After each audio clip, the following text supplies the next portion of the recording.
Welcome back, English learners.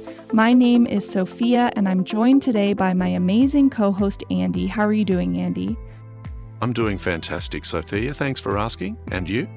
I'm great. I'm super excited about today's lesson because it's going to be incredibly useful for anyone interested in business English. That's right. Today, we're diving into some real-world business English. Specifically, we'll be exploring language and phrases you can use during discussions about improving sales. Exactly. Sales are a huge part of business, and knowing how to communicate effectively in this area can make a big difference. So, we're going to listen in on a fictional sales meeting, and then we'll break it down, focusing on key vocabulary and phrases that you can use in similar situations. That's right. We'll also talk about how to sound more natural and confident when discussing strategies, making suggestions, and responding to ideas. Perfect. But before we jump into the dialogue, let's go through a quick vocabulary preview. Absolutely. Let's highlight some important words and phrases that will help our listeners understand the dialogue better. The first word we'll focus on is boost revenue. Andy, what does it mean to boost revenue? To boost revenue means to increase the money a company earns from its sales. For example, if a company sells more products or raises its prices, it might boost its revenue. Exactly. You might hear this in a sentence like, we need to boost revenue this quarter by launching a new product line. Nice example. Our second word is market penetration. This is a common term in sales and marketing. Right.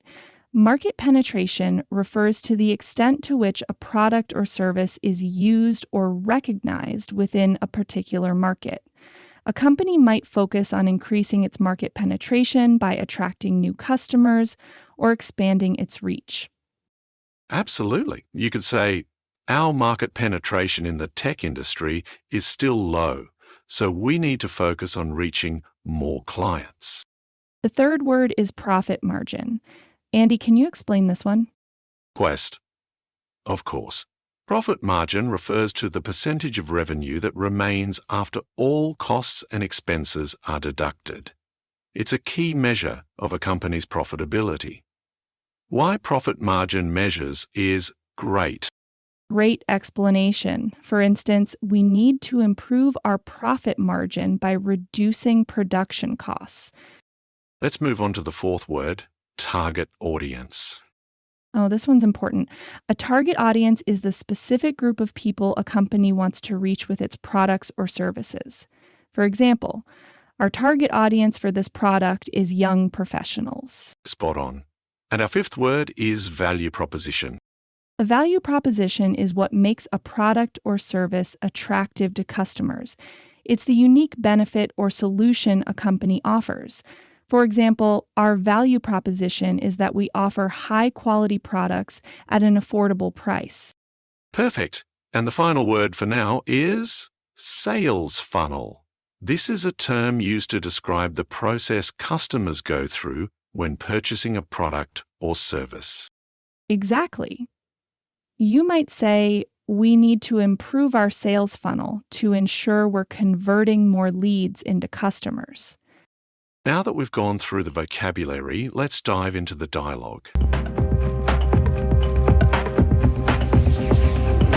Good morning, team. We're here today because we need to address our sales performance.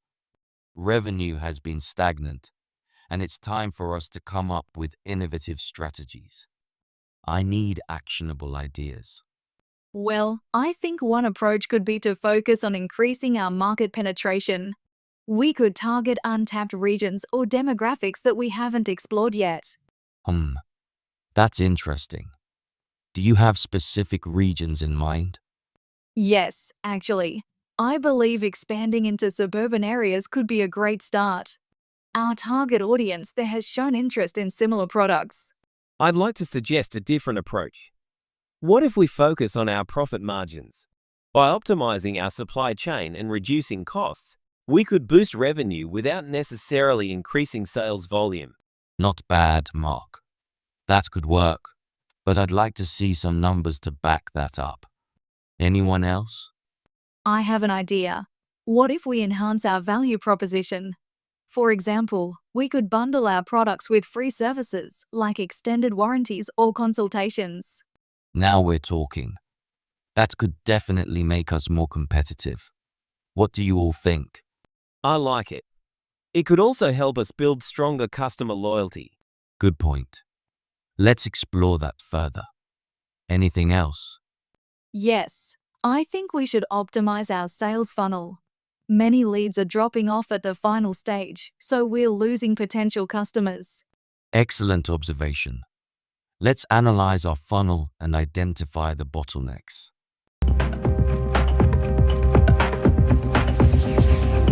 That was such an insightful dialogue. Let's dive into some of the key phrases from the conversation in our vocabulary segment. Absolutely. We've chosen a few phrases that are not only common in professional settings, but also super practical for business discussions. Let's start with actionable ideas. This phrase refers to practical suggestions that can be implemented immediately. For example, you might say, the team came up with actionable ideas to boost sales last quarter. Or, let's focus on generating actionable ideas during our next brainstorming session. That's a great one. Another phrase that stood out was stagnant revenue. It describes a situation where revenue isn't growing or changing over time. Exactly. You could use it in a sentence like, our stagnant revenue shows we need a fresh strategy. Or, we've seen stagnant revenue for months, so it's time to rethink our approach. Here's another useful term: value proposition. It's what makes a product or service unique and appealing to customers. Right. For example, you might hear, our value proposition lies in offering premium quality at an affordable price. Or, we need to refine our value proposition to stay competitive in the market. One more that I loved was bottlenecks in the sales funnel. This refers to points where progress slows down, particularly in processes like sales. Great point. You could say, we need to address bottlenecks in the sales funnel to improve conversion rates. Or, analyzing bottlenecks helped us identify why leads weren't turning into customers. And finally, we had build stronger customer loyalty. This means creating deeper, lasting relationships with customers so they keep coming back. Absolutely. A good example is, offering personalized discounts can help build stronger customer loyalty. Or, we're focusing on building stronger customer loyalty through exceptional service. Those phrases are so versatile. I encourage everyone to try using them in your own conversations. Practice makes perfect, and these expressions will definitely help you sound more professional and confident. Now it's time for Natural Born Leaders, a tips where we help you sound more natural when speaking English. That's right. Let's take some phrases from today's conversation and show you how to use them naturally. The first one is, come up with innovative strategies. Instead of saying, think of new ideas, you can say, We need to come up with innovative strategies to stay ahead of the competition. exactly. It sounds more professional and business focused. The next phrase is boost revenue. Instead of saying make more money, you can say, We're launching a new product line to boost revenue this quarter. it's a great phrase to use in sales discussions or business reports. Another phrase we heard was build stronger customer loyalty. Instead of saying make customers come back, you can say, Offering personalized services can help us build stronger customer loyalty. perfect. It's a phrase that shows you're thinking about long-term success. And the last one for today is address bottlenecks. Instead of saying fix problems, you can say, We need to address bottlenecks in our sales funnel to improve conversions. it's a clear and concise way to talk about solving specific issues. These phrases will definitely help you sound more natural and professional in a business setting. Absolutely. Keep practicing them, and they'll soon become part of your everyday business English. That's it for today's lesson. We hope you found the phrases and vocabulary useful. Remember, practice makes perfect. Try using these phrases in your own conversations or meetings. And don't forget to visit our website for more resources. Thanks for joining us today. Until next time, this is Sophia.